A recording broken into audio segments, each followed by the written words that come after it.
Hey friends, Mark Holmes here with Michael Anthony Fitness. And as always, thank you guys for watching, commenting, and subscribing to the Joe Boo Sports Report. Without you guys, this literally does not work. Man, trying to get home, it's been a long day. What time is it? About 7 o'clock, Mike? Yeah, it's almost 7 o'clock. Man, I got to get home. I got some paperwork to do, got to get something to eat, and I got a live stream at 9 o'clock Eastern. And there's a lot of stuff for us to talk about. You know, we had the great time yesterday at the CSA show. Man, that was incredible. Hopefully next weekend we may have another event with some former Dallas Cowboy players. I'm trying to think if there's any that are in the Hall of Fame. Maybe not. No, I don't think any of them are. But Billy Joe Dupree, Steve Berline, Bill Bates. Who else is going to be there? I got to look at the list to see who's going to be there. But there's a celebrity golf event to raise money and stuff. What's the name going to be there that's on the radio? Oh, Doc Walker's be there, but he's not in the Hall of Fame. Doc Walker and Ken Harvey.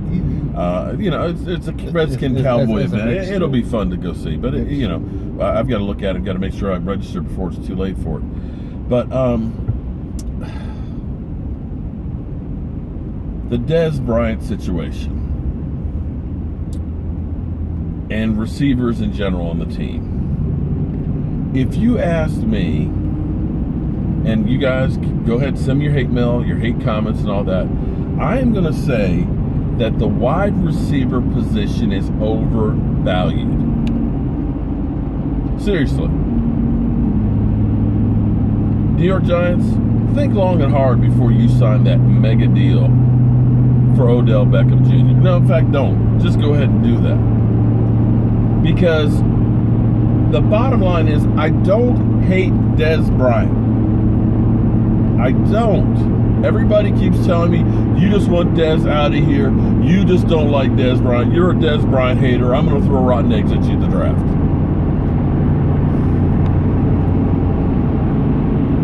It's not that I don't like Dez Bryant. It's that I see mistakes that our team has been making consistently year after year. And the bottom line is this. We got a lot of wide receivers. A lot. We right now have the second highest payroll in the NFL scheduled for wide receivers. Second to Tampa Bay. The two teams in the Super Bowl, their leading receiver wasn't even a wide receiver. It was a tight end. So when we start talking about Dez Bryant, should he stay or go, and he should go if we draft a wide receiver in the first round, I say stop. Please don't draft a wide receiver in the first round. Don't do it.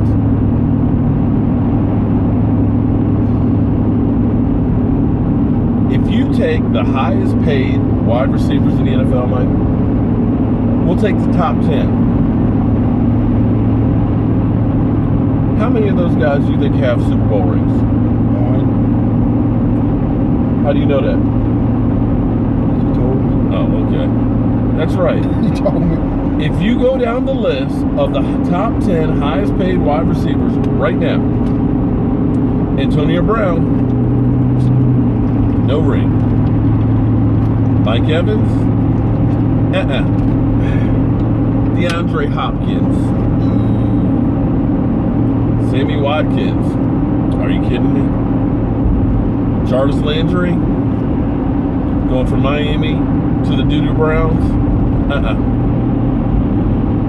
AJ Green with the Bungles.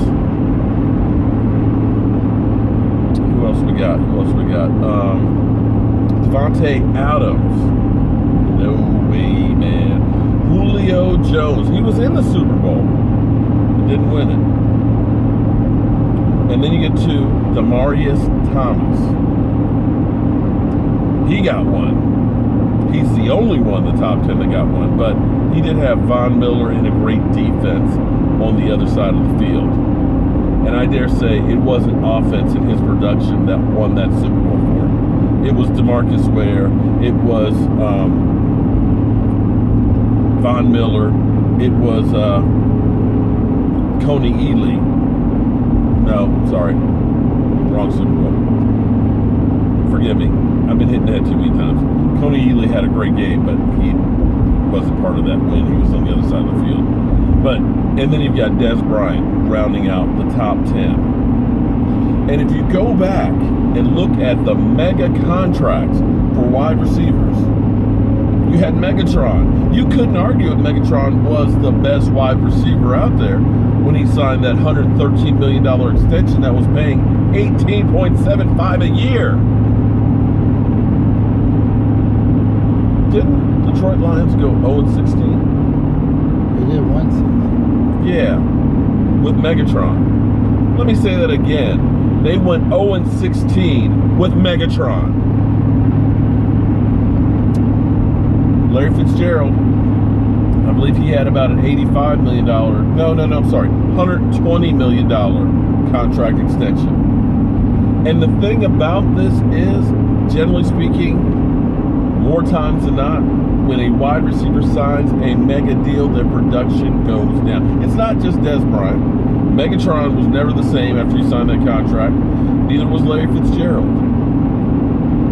Antonio Brown, well, he's the exception to the rule. But again, no rings for these guys. Because the problem is, when you pay a guy that much money, that means other people on the team can't get paid and you can't bring in as much talent. I've said it before. Had we had depth last year, we would have been in the playoffs, and who knows?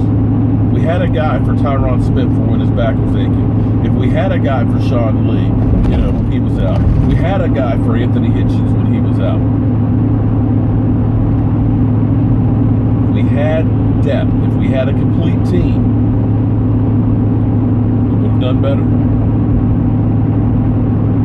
So Cowboys, if anything, I would look at getting a lineman, offensive or defensive tackle, first pick. Down the road, maybe third round, second round, maybe look for a tight end. If you've got a guy out there who is really a beast, a guy who can get separation. Don't get me wrong, I love Jason Witten, but Jason Witten doesn't have the wheels to get separation downfield. Great possession guy, great blocker, but you need a tight end like if Rico Gathers could get himself together. You still need another one. Yeah. At least one more. Right. The other two guys probably. You can't bank on just one guy. That's where you've got to have a couple of shots in the gun, so to speak. But we'll see what happens. We'll talk about this more tonight. But Cowboys, don't, and I mean don't, draft a wide receiver with the first pick. Maybe later in the draft. Later in the draft, yeah, maybe. But we got a million damn wide receivers, man. Yeah, but if you say in the 60-something round, okay, we pick up wide receiver, that's okay. But not in the beginning of the draft. Let me see Noah Brown out on the field, man. I like his size and stuff like that, man. Give that guy a chance, man. Give some of the guys that you have there a chance, man. And if you can take care of the offensive line, believe me, that offensive line is taken care of. Zeke Elliott is busting 4 or 5 yards a whack. They're going to put 8 men in the box, and your wide receivers will have single coverage, and you will do better. I guarantee it. But again, we'll talk about this in 2 hours. I'm Mark Holmes, and this is Mike Clancy Fitness. and we're bringing you the numbers the way they are. I'll see you tonight.